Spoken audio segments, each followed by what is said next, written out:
안식 후 첫날 일찍이 아직 어두울 때에 막달라 마리아가 무덤에 와서 돌이 무덤에서 옮겨진 것을 보고 시몬 베드로와 예수께서 사랑하시던 그 다른 제자에게 달려가서 말하되 사람들이 주님을 무덤에서 가져다가 어디 두었는지 우리가 알지 못하겠다 하니 베드로와 그 다른 제자가 나가서 무덤으로 갈새 둘이 같이 다름질하더니 그 다른 제자가 베드로보다 더 빨리 달려가서 먼저 무덤에 이르러 구부려 세마포 놓인 것을 보았으나 들어가지는 아니하였더니 시몬 베드로는 따라와서 무덤에 들어가 보니 세마포가 놓였고 또 머리를 쌌던 수건은 세마포와 함께 놓이지 않고 딴 곳에 쌌던 대로 놓여 있더라. 그때야 무덤에 먼저 갔던 그 다른 제자도 들어가 보고 믿더라.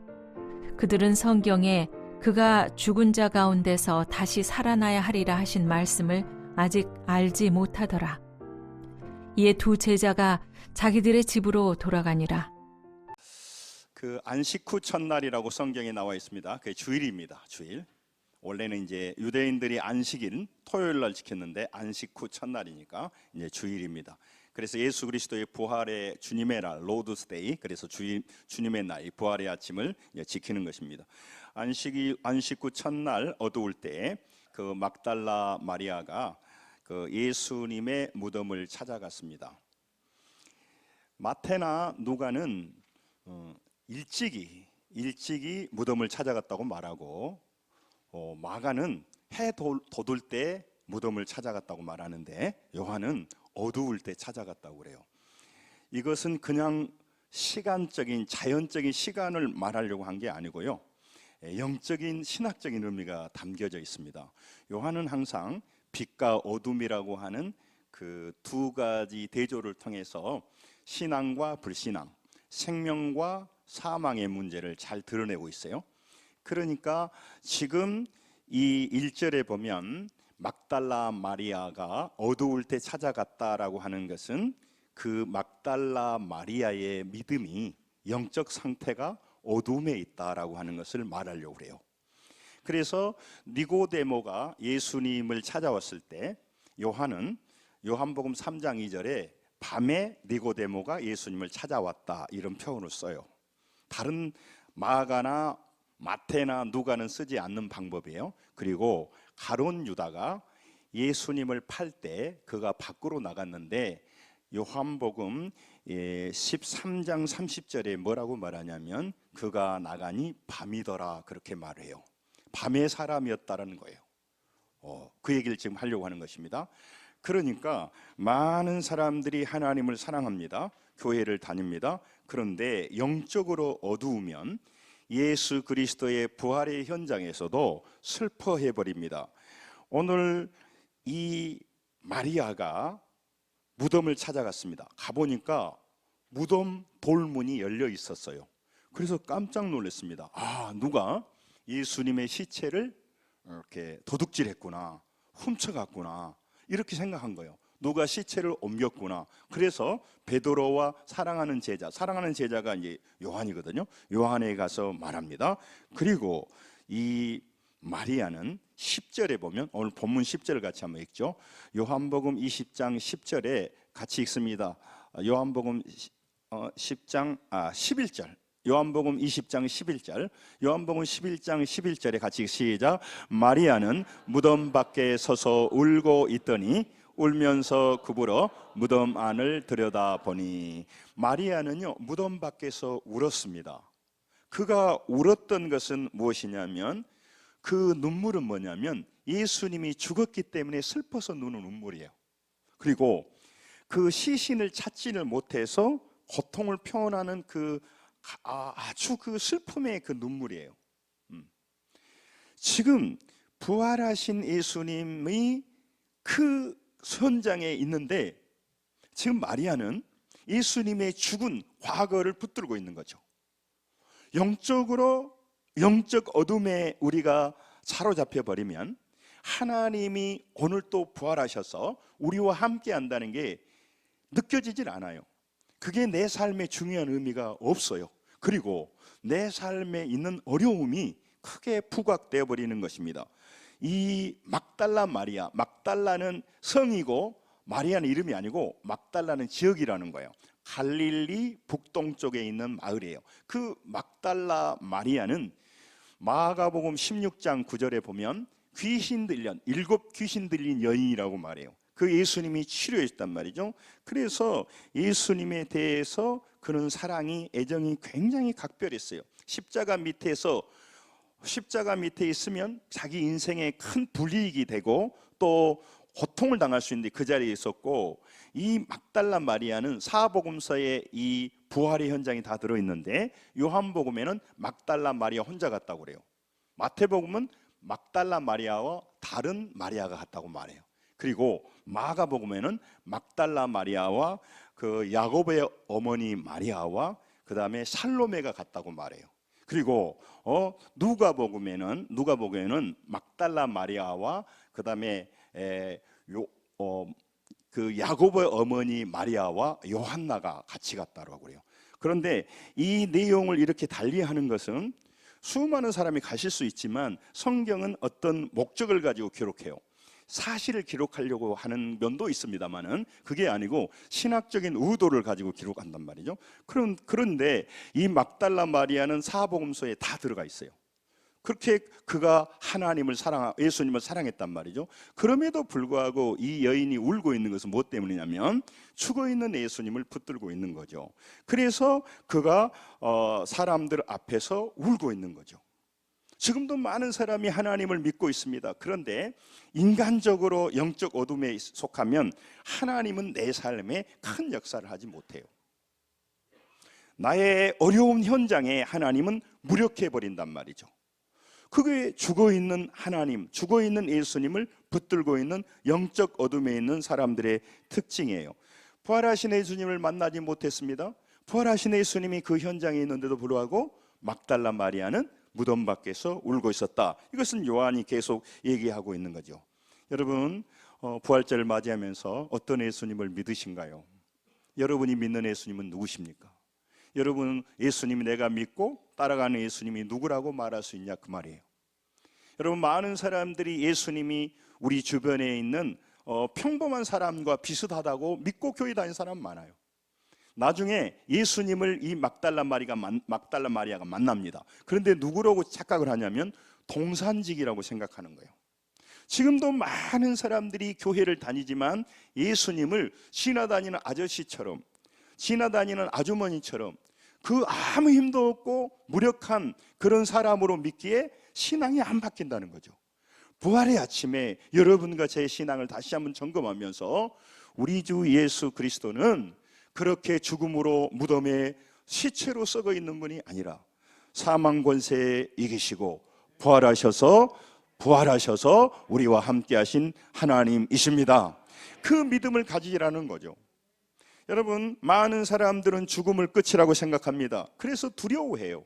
그리고 죽음에 대해서 입에 올리는 것을 싫어해요. 자꾸 재수없이 죽는다는 얘기를 자꾸 했었냐? 응? 그래서 죽음의 얘기를 싫어해요.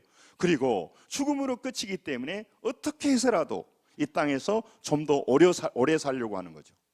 오래 살면서 육체적인 걸 욕망을 누릴 때 행복한 사람이라고 사람들은 생각하는 것입니다. 이건 왜 그러냐면요, 우리 인간의 사고의 한계 때문에 그래요. 우리의 생각 속에 우리의 그 시간과 공간을 넘어 영원한 세계가 있다는 것을 우리가 상상하기가 어렵습니다. 타락한 죄인이 보이지 않는 세계를 보기가 어려워요. 그래서 인간이 가지고 있는 사고의 한계 때문에 늘 눈에 보이는 것을 보게 되는 겁니다. 부활하신 예수님이 마리아에게 다가왔습니다. 그런데 그 예수님을 알아보지 못해요.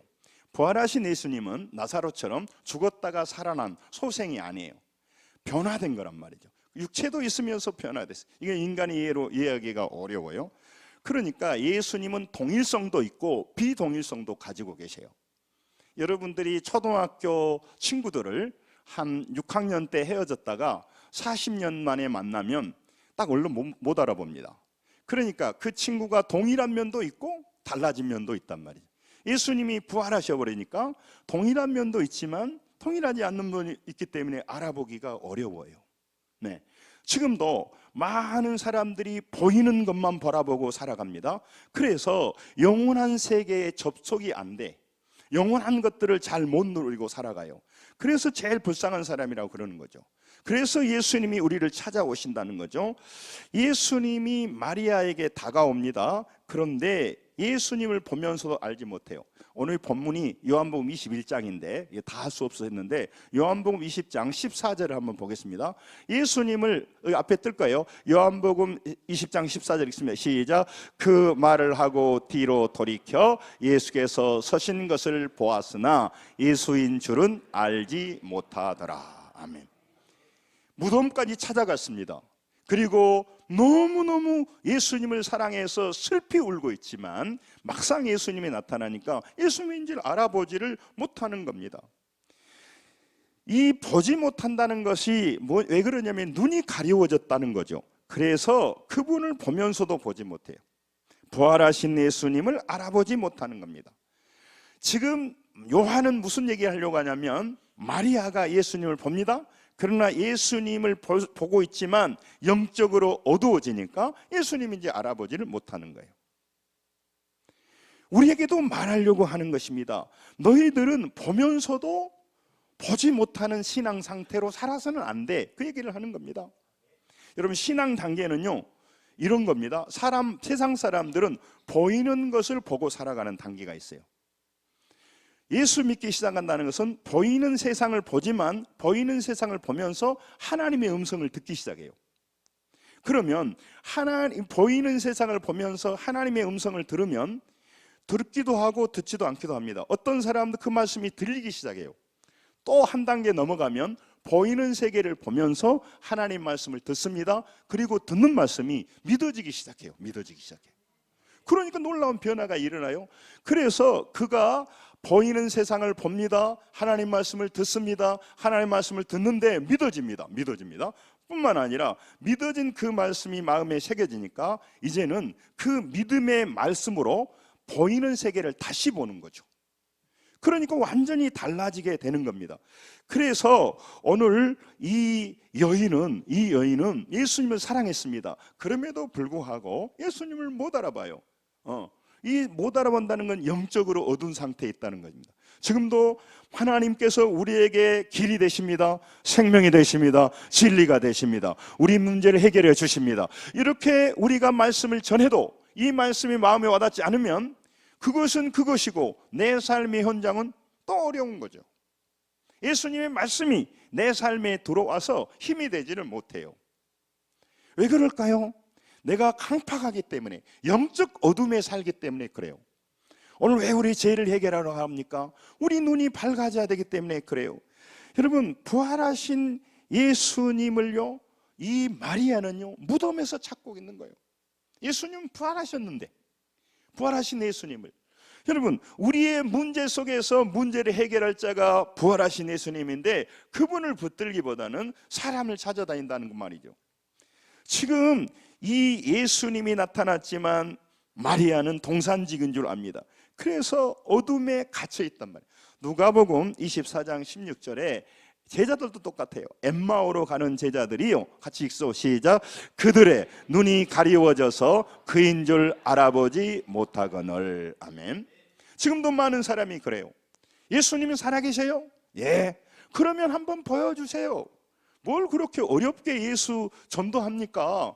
보여주면 내가 믿을 텐데 그렇게 말을 합니다. 여러분, 눈으로 본다는 것은요, 너름 정확할 것 같지만 그렇지를 않아요. 불분명해요. 여러분, 우리가 보이는 대로 볼 것 같지만 그렇지 않습니다. 내 마음에 믿는 대로 보고 내 마음에 관심 있는 대로 보는 거죠. 그리고 이 세상을 창조할 때 하나님은 보이는 세상을 창조했습니다. 그러나 보이지 않는 세상도 동시에 창조했단 말이죠. 이게 우리 눈으로 볼 수 있는 세계가 너무 짧아요. 세균이라든가 이런 거는 있지만 우리가 안 보이잖아요. 그래서 없어진 것이 아니죠. 그래서 하나님은 오늘 우리에게도 그 말씀을 하시려고 하는 거죠. 영적인 눈이 열리지 않으면 지금 부활하신 예수님을 무덤에서 찾고 있습니다. 울고 있습니다. 우리의 현재 모든 문제의 해결자 대신 예수님은 부활하셨습니다. 우리와 함께 하십니다. 그 하나님을 경험하지 못한 사람들은 과학적으로 불분명하죠. 과학적으로 믿기가 어려워요. 그러니까 안 믿죠. 정당한 거 아니겠어요? 그래서 오늘 말씀하시는 겁니다. 그래서 하나님은요, 이렇게 부활하셔서 예수님이 하나님이 직접 사람을 찾아가시는 거예요. 마태나 마가는 뭐라고 말하냐면 예수님은 여기 계시지 않고 살아나셨다, 그 얘기를 해요. 마가복음 16장 6절에 이 말씀 같이 한번 읽겠습니다. 예수님이 여기 계시지 않는다는 거죠. 같이 읽죠. 시작. 청년이 이르되 놀라지 마라. 너희가 십자가에 못 박히신 나사렛 예수를 찾는구나. 그가 살아나셨고 여기 계시지 아니하니라. 보라, 그를 두었던 곳이니라. 아멘. 지금 예수님은 부활하셨는데 부활하셨지 않았다고 어둠 속에 있으니까 그 무덤에서 찾고 울고 있단 말이죠. 여러분, 우리의 인생의 길이고 답은 예수님께 있다라고 전능하신 하나님 말씀하셨는데 그분께 나가서 그분에게 길을 묻지 않는다는 거죠. 사람에게 내가 가지고 있는 물질로, 내가 가지고 있는 이성으로 살아간다는 거죠. 그래서 인생의 무덤에서 앉아 있는 거예요. 무덤에서 주님을 찾지를 못한다는 겁니다. 누가는 뭐라고 말하냐면, 이 본문이 아주 광대하기 때문에 그래요. 왜 산 자를 죽은 자 가운데 찾느냐. 누가복음 24장 5절에 왜 살아있는 자를, 왜 부활하는 자를 죽은 자 가운데서 찾고 있느냐고 마리아와 그 사람들에게 얘기를 해요. 여러분, 이 땅 나그네 길이 잠시 지나갑니다. 무수한 문제들이 있습니다. 이 문제 속에서 여러분과 제가 고백해야 돼요. 왜 이 모든 문제의 키를 가지고 계시고 그 문제를 해결해 주시기 위해서 부활하신 예수님이 나의 하나님인데 그분께 가지 않느냐고 물어보는 거죠. 왜 너는 문제가 생길 때마다 네가 해결하려고 하니? 죽은 자 가운데서 왜 그것을 해결하려고 해? 산 자를 찾아가야지. 또 이 죽은 자 가운데 있는 사람들에게 왜 여기서 예수님을 찾느냐 이 말이에요. 왜 많은 사람은 살아있습니다. 육신적으로는 살아있습니다. 영적으로 죽어있는 사람들에게 답을 묻냐 말이에요. 나도 그 답을 못할 뿐만 아니라 상대도 그거 할 수가 없어요. 내가 우리 자녀들, 내 영혼이 죽어있는데 어떻게 그들에게 바른 진리 얘기를 인도하겠냔 말이죠. 그래서 여러분과 제가 죽어있는 무덤에서 찾지 말란 말이죠. 세상의 사람들은 살아있고 부자도 있고 부귀영화를 누리고 있지만 그는 죽어있는 자란 말이죠. 무덤에만 죽어있는 게 아니라 영적으로 죽어있는 자란 말이에요. 죽어있는 사람들에게 왜 줄을 댑니까? 죽음, 사망, 저주, 멸망의 권세를 깨치시고 무덤에서 부활하신 그 예수님을 나의 주님으로 우리는 모셨습니다. 그분을 찾아가야 됩니다. 그분을 붙들어야 됩니다. 그분을 붙드는 과정이 내 인생의 무덤 같은 문제 속에서 붙들라는 거죠. 그래서 사람 기대하지 말란 말이에요. 사람 기대하지 말라는 거죠. 사람은 사랑의 대상이지 기대의 대상이 아니라고 하는 것입니다. 부활하신 주님에 대한 믿음이 없는 마음은요, 어둠이에요. 어둠. 저는 세상 사람들을 바라볼 때 많은 걸 가지고 있고 누리고 있지만 제가 인간인지라 조금은 부러워할지 모르겠지만 하나도 부럽지 않아요. 제 가면 갈수록. 왜냐하면요, 그들은 돈을 가지고 있을 수도 있고 뭐 여러 가지를 가질 수 있겠지만 그들의 마음은 어둠이에요. 그들이 누리는 것은 육체적인 것이에요. 그들은요, 보이는 것이에요. 그리고 그것도 잠시적인 거예요. 제가 나이 먹어 가다 보니까 저보다 뭐 연세 드신 분이 교회에 많습니다만은 이 세상의 육체라고 하는 건 너무너무 한계를 가지고 있어요. 대단한 게 아니라고. 푸르른 청춘의 날에는요, 그 연애한 상대를 만나면요, 온 세상이 자기 것 같아요. 나머지 아무것도 없어 살 것 같아요. 그러나 그것도 하무는 11홍이라고 길지 않는다는 걸 알게 돼요. 부부들이 그래서 그 사랑을 뜨겁게 하고 나서도 많은 부부들이 갈등을 가지고 있는 거예요. 돈이 20억이 넘어가면요, 돈에 대한 굉장한 어떤 파워를 잘 못 느낀다고 그래요. 또 어마어마한 부자들은요, 자기 돈이 얼마 있는 게 그게 중요하지 않아. 돈이 없기 때문에 돈에 대해서 허덕이지 어느 단계가 넘어버리면 그거 굉장하지 않는다는 겁니다. 여러분, 지금 그 마음에 영적인 어둠이 있다 보니까 그가요 상황과 한계 속에서 흔들려 버리고 그 무덤에서 울고 있는 거죠. 여러분, 우리는 예수를 믿습니다. 예수님을 주님으로 모셨습니다. 그분은 부활하신 분입니다. 그렇기 때문에 그분을 만나고 체험하는 많은 목사님, 많은 직분자들, 많은 성도들이 우리 눈앞에 많이 없다 보다 보니까 살아계신 하나님을 아버지로 모시고 승리하는 사람들이 많이 안 보이는 거예요. 너무너무 안타까운 거죠.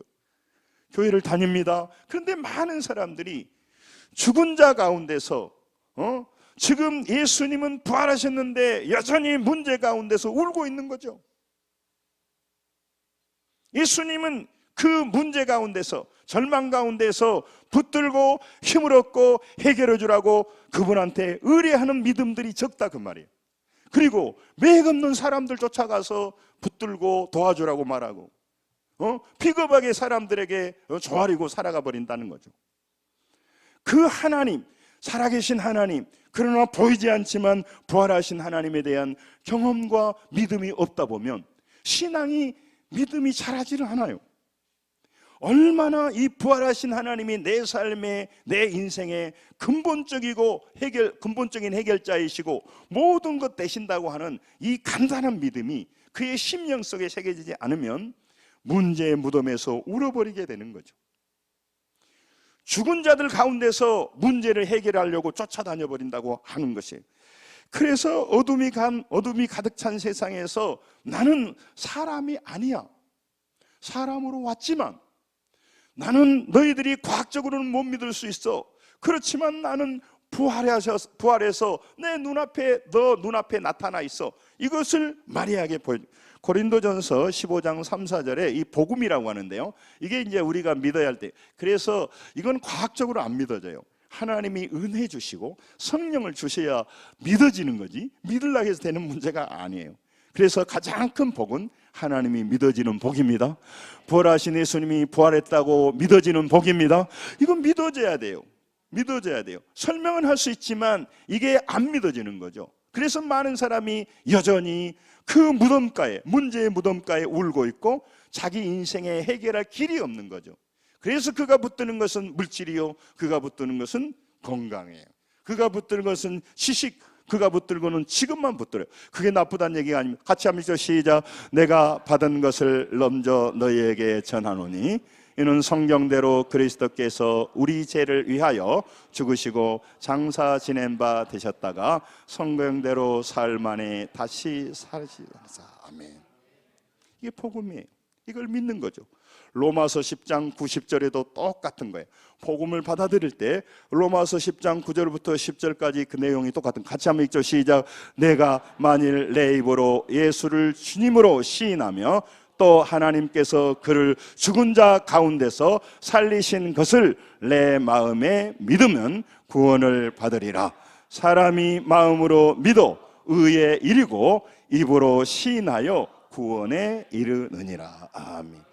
교회를 백날 다녀도 하나님의 은혜가 임하지 않으면 예수님이 나의 주님으로 안 믿어지고 예수님이 죽음에서 사망에서 부활했다는 것을 못 믿습니다. 그런데 이성적이고 과학적이고 상식적인 사람인데 이 말씀을 듣고 이 말씀을 받아들이면서 이게 놀랍게도 믿어지는 사람들이 있습니다. 그것이 여러분이고 저예요. 할렐루야. 그렇기 때문에 우리는 다른 삶을 살아가요. 그러면 예수님이 우리 안에 들어오시기 시작합니다. 그래서 우리는 내 인생의 무덤가에서 울고 있고 사람들을 찾아가질 않아요. 사람들은 사랑할 뿐이에요. 그리고 인생의 고단한 문제가 닥칠 때마다 그 하나님을 붙든단 말이에요. 하나님을 못 만나니까 예수님을 동산직이라고 생각하는 거예요. 예수님을 못 만난 사람은요, 교회 다닌 사람들 바보 중에 바보라고 생각하는 거예요. 시간 낭비고 물질 낭비고 저 아무 쓰잘데없는 하는 거죠. 여러분, 예수님이 자기 인생의 동산직이라니까. 옆에 우리가 돌아다니는 어떤 아저씨 아주머니와 같은 아무 능력이 없다니까요. 그렇게 보는데 그분을 뭘 찬양을 해요? 그분을 왜 붙들어요? 내 인생의 위기에서 그분이 나한테 뭘 해주는데요? 그런데요, 통산지기가 아니라 죽음과 멸망과 저주에서 만약에 그분이 부활하셨다면, 그분이 부활하셔서 우리 가운데 계신다면요, 우리는 생각을 달리 해야 돼요. 신앙을 달리 해야 하고, 가장 중요한 정보와 가장 중요한 지식을 모르면서 지옥 가는 사람이 있는가 하면, 문제의 무덤 속에서 그 주님께 인생의 문제를 맡기고 그분으로부터 응답을 받고 그분으로부터 해결을 받고 그분으로부터 힘을 얻고, 그러면서 살아계신 하나님이라고, 주는 그리스도시요 살아계신 하나님입니다, 나의 주님, 나의 하나님이십니다 라고 하는 고백을 한단 말이죠. 제가 죽음의 위기에 닥쳐보니까요, 이 믿음을 가진다는 게 얼마나 위대한지 몰라요. 얼마나 힘이 된지 몰라요. 그냥 아무 문제 없을 때는요, 뭐 이게 내가 하나님 믿고 사는지 믿지만, 내가 돈을 믿고 사는지, 뭐 누구 가족들을 의지하고 사는지 잘 헷갈려요. 그러나 딱 칼 끝에 서면요, 아무것도 중요하진 않아요. 아무것도 중요하지 않아요. 저희 어머님이 저만 가면요, 모든 아들도 있고 딸이 있지만 다들 좋아하는데 저를 굉장히 좋아해서 우리 어머님은 화색이 돌아요.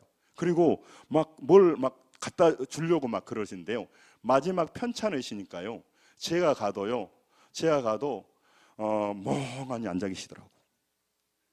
자기 몸이 아프니까요, 나머지 아무 필요가 없어요. 여러분, 우리 인간은 독대, 하나님 앞에 단독자로 쓰는 것이요. 그러므로 여러분, 이 부활주일 아침에 예수 그리스도를 다시 만나시고 예수 그리스도를 부활하신 주님으로 만나신 여러분은 삶의 현장에서 그분을 붙드시기를 주의 이름으로 축원합니다. 형식적인 신앙은요, 오래가지 못한다니까요. 제가 끊임없이 성도들을 바라보면서 느끼는 거예요. 인간적인 신앙은요, 오래가지 못합니다. 그 사람이요, 반드시 세상으로 갑니다. 반드시 문제에 빠져버립니다. 그러나 하나님을 제대로 만난 사람은요, 쓰러질 듯 관둘 듯 하면서요, 끝까지 가버려요. 여러분, 어둠 속에 예수님이 부활하셨습니다. 그래서 부활하신 예수님은 지금도 여러분과 저의 문제 가운데 있는 여러분과 저에게, 무덤 가운데 울고 있는 우리에게 우리를 만나시라고 찾아오고 계시는 거예요. 그게 사랑 많으신 예수님이세요. 그래서 그분은요, 어둠 속에서 빛으로 나오도록 우리를 찾아오신다고요. 절망 속에 내버려 두지 않아요. 마리아는 지금도 예수 그리스도가 부활하셨는데 과거를 붙들고 있어요. 십자가에 죽은 예수를 붙들고 울고 있다고요. 예수님이 찾아가신 겁니다. 그 부활하셔서 그 연약한 여인을 찾아간 겁니다.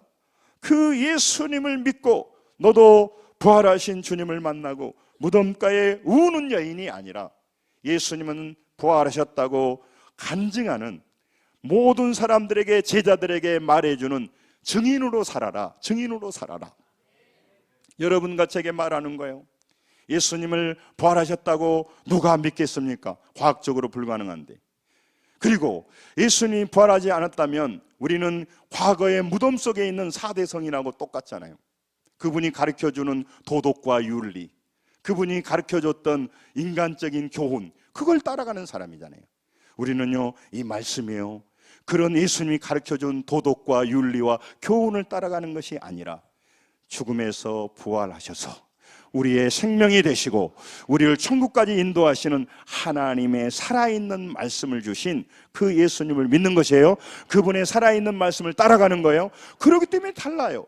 다시 말하면 다른 많은 종교는 좋은 교훈을 받아들여서 마음에 그냥 위안을 삼아요. 그런데 우리가 믿는 예수님은 성경의 성령을 통해 주신 말씀도 믿지만, 여러분과 제 문제 속에서 부활하신 주님을 신뢰하고 의지할 때 그분을 실시간으로, 중요한 말이에요, 실시간으로 here and now, 지금 여기서도 그분을 경험할 수가 있다, 그 말이에요.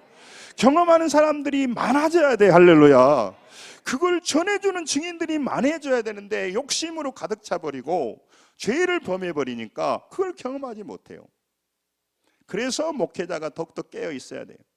실시간으로 경험하는 그리스도인들의 간증들이 수없이 많아야 되는데 스자갈 수 없이 정치하고 맨날 뉴스에 목회자 이름이 올라오고 누구 이름이 올라오고 그래 버리게 되니까 그 부활하신 주님을 만나지 않는 사람들은요, 이놈의 종교는 무엇 때문에 필요하냐 이거요. 우리 사회만 귀찮게 하지. 그리고요, 지금은요 정말 눈을 둘 수가 없어. 가장 자극적인, 가장 싫어한 내용들. 여러분, 제가 그분 시간도 아까운데, 여러분, 교회 십자가에 혐오를 갖게 한다니까요. 근데 우리는 다르다고 말해도 세상 사람은 그렇게 생각하지 않아요. 여러분, 세상 사람이 가장 충격이 뭐예요? 자기 사랑하는 딸을 성추행한다, 이런 완전히 아버지들이, 어머니들 어떤 생각하겠어요? 그런 내용을 선정적으로 얘기를 하고 있단 말이에요. 그게 마귀의 전략이에요. 그래서 여러분, 부활하신 하나님을 만난 사람은 별로 없고, 부활하신 예수님을 만나서 자기 인생이 문제의 무덤에서 나온 사람들의 간증이 많아져야 돼요. 할렐루야. 교회만 다니면 안 돼요.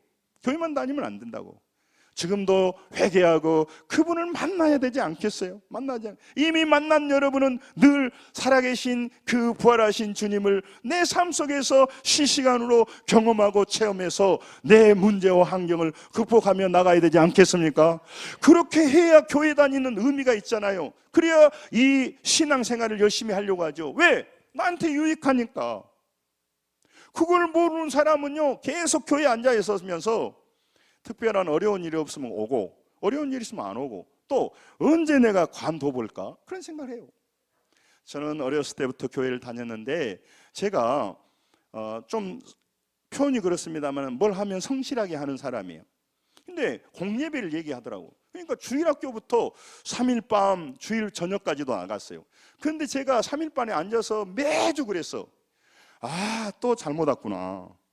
다음 주에는 당장 안 나와야지. 그러고는 또 가서 거기 앉아있네. 그러게 중학교까지 제가 그렇게 있다가 고등학교 와서 이제 하나님을 만나니까 그랬는데, 여러분, 계속 제 마음속에 그런 생각이 있어요. 언제 교회 관둬버릴까? 그 생각만 했어요, 앉아서. 아니, 설교 듣고 앉아서 그 생각하고 있다니까? 그게 말도 안 되는 얘기잖아요. 아니, 교회를 안 가야 되는데 가서 앉아서 하는 생각이에요. 어메 교회 안 나가버려야지. 이거 또 오늘 교회 나와버렸네, 이런 생각을 하는 거예요. 여러분, 그 크신 하나님, 우리를 영원한 천국으로 인도하신 하나님, 우리의 애로움을 아신 하나님, 우리의 문제를 아신 하나님, 우리 자녀들의 고통을 아신 하나님, 내 사업의 실상을 알고 계신 하나님, 그 부활하신 주님 앞에 엎드리십시다. 그 하나님 앞에 나가십시다. 사람 찾아들지 마세요. 사람 찾지 마세요. 그리고 그분을 만나야 돼요. 경험해야 돼요. 그래서 예수 그리스도를 만나야 된다고요. 여러분, 예수님을 믿으면요, 여러분과 제가 어떤 상황이라도 새 일을 할 수 있단 말이에요. 새로운 시작할 수 있단 말이에요. 왜냐하면 그분 죽음에서 살리신 분이시기 때문에 그래요. 예수님이 4대 성인으로 교훈을 준다면 왜 우리가 인생을 걸겠습니까? 그런데요, 여러분, 그분은요, 우리의 죽음에서 영원한 영생으로 우리를 인도할 뿐만 아니라 지금도 우리가 진심으로 회개하고 진심으로 그분을 믿고 의뢰하면 지금도 문제가 해결됩니다. 지금도 우리에게 질병이 치유됩니다. 지금도 사업이 달라집니다. 시간은 가지만, 그런데요, 그걸 누구나 똑바로 해본 사람이 별로 없어. 제가 증인이잖아요. 여러분이 증인이잖아요. 가면 갈수록 이 좋으신 하나님을 왜 안 믿지? 사기치고 우리의 인생을 넘어뜨리는 데는 사람들이 우환히 몰려가는데 이 전능하신 하나님을 왜 못 믿냐, 그 말이죠. 여러분, 가망 없는 우리 인생이요, 왜 소망을 가질 수 있을까요? 저는요, 모든 성도들을 바라보면서요, 늘 그런 소망을 가져요. 저분이 하나님을 제대로 만난다면, 저분이 내가 잘 모르기 하지만 저 삶의 형태로 봐서는 저분은 부활하신 주님을 만난 것 같지 않아. 쉽게 판단 안 하려고 합니다만, 쉽게 만나면 그렇게 되기가 어렵거든요. 맛을 봐야 맛을 알죠. 그런데 영원한 진리의 맛을 모르면요, 기독교처럼 무료한 거 없어요. 육신의 정욕과 인간의 탐욕과 세상의 것들은요, 쌈박쌈박합니다. 그런데 하나님의 진리를 알지 못하고요, 부활하신 주님을 만나지 못하면요, 이게 아무 필요가 없는 거예요. 뭐 교양 쌓는 것도 아니고, 지식을 쌓는 것도 아니고, 뭐 두고 있냐 이 말이죠. 여러분, 우리의 고난과 무력함 속에서도 예수 그리스도는 동행하시면서 여러분과 제가 영적 어둠에 영원히 살지 않고 빛으로 영원한 생명의 길로 인도하시고 지금도 인도하고 계십니다. 그리고 문제 속 무덤에서 울고 있는 우리에게 찾아오신다고요. 찾아오셔요. 아니, 안 찾아오던데요. 여러분, 전도자가 누굽니까? 나의 인생에서 전도해 준 자가 누굽니까? 그 사람이 하나님의 도구로 인도해 주는 거예요. 여러분을 위해서 강단에서 기도하는 자가 누굽니까? 새벽마다 목이 터져라고 부르짖는 사람이 누굽니까? 본인이 그런 마음이었기 때문에 본인이 기도하지 않는 줄 알지만 그 영혼을 위해 기도하고 있는, 그나마 지금도 내일부터 교회 안 나올까? 그런 생각하고 앉아있는 사람도 그 기도 때문에 여기 앉아있어요. 할렐루야. 그 사람이 하나님의 은혜 가운데 앉아있는 거라고. 절대로 죄짓고 멸망하고 악한 일은 갈 수 있지만 여러분요, 믿음의 길은요, 하나님의 은혜 속에 있는 떠나가지 못해. 제가 말씀드려요. 교회 안 나가면 그만이지. 제가 목회자 될 때 그랬을 생각이 들더라고. 아니, 근데 목회자 내가 안 하면 그만이지. 누가 뭐라고 그래.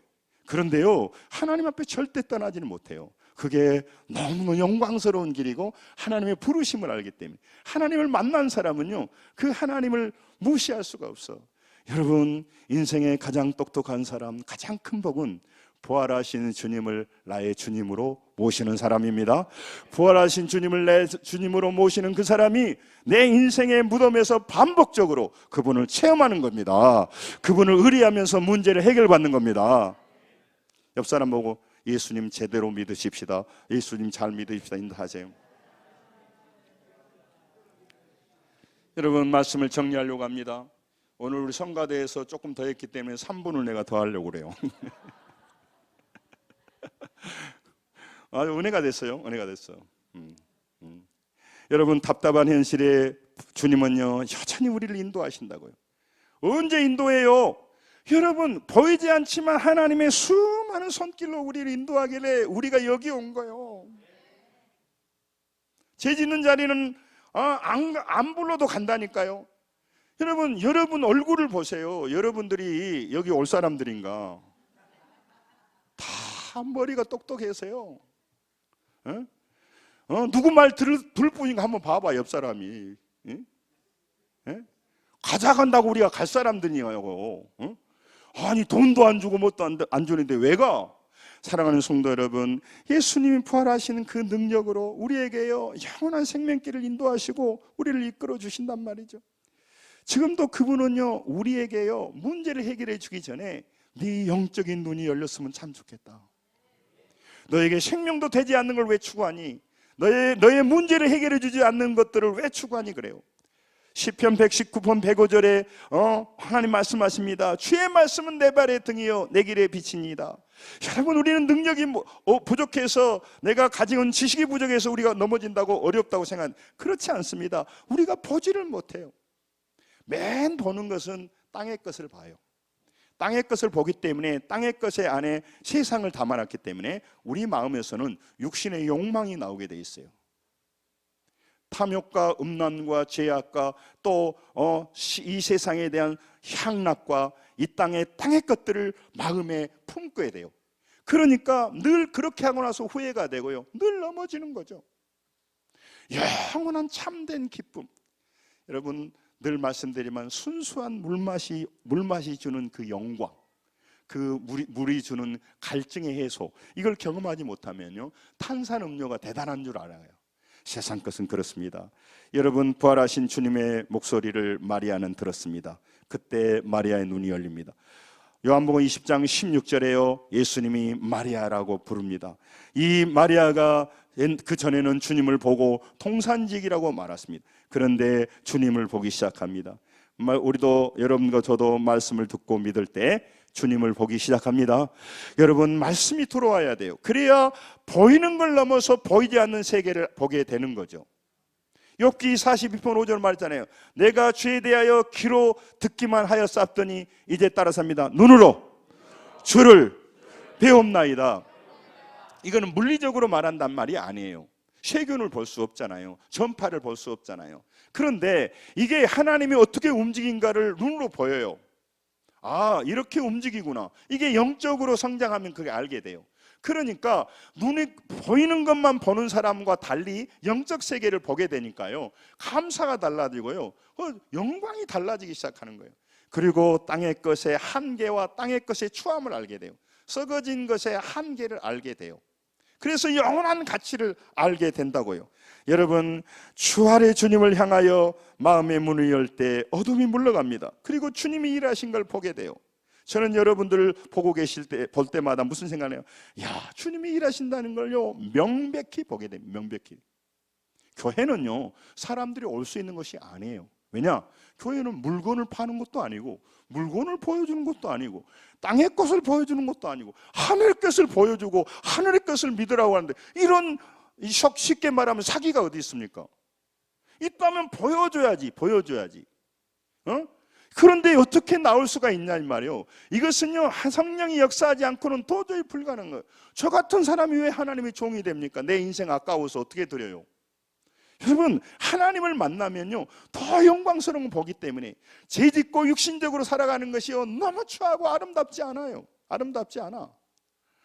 여러분, 우리가 다음 주도 영진유관을 하는데요, 우리 많은 성도들이요, 헌신하고 믿음으로 살아가고요, 지금도 바쁜 와중에 일터에 일합니다. 그런데요, 잃어버린 영혼을 찾기 위해서 얼마나 기도하고요, 그들이 헌신하고요, 자기 돈으로 밥 사주고요, 그 사람 멀리 가서 데려오고요.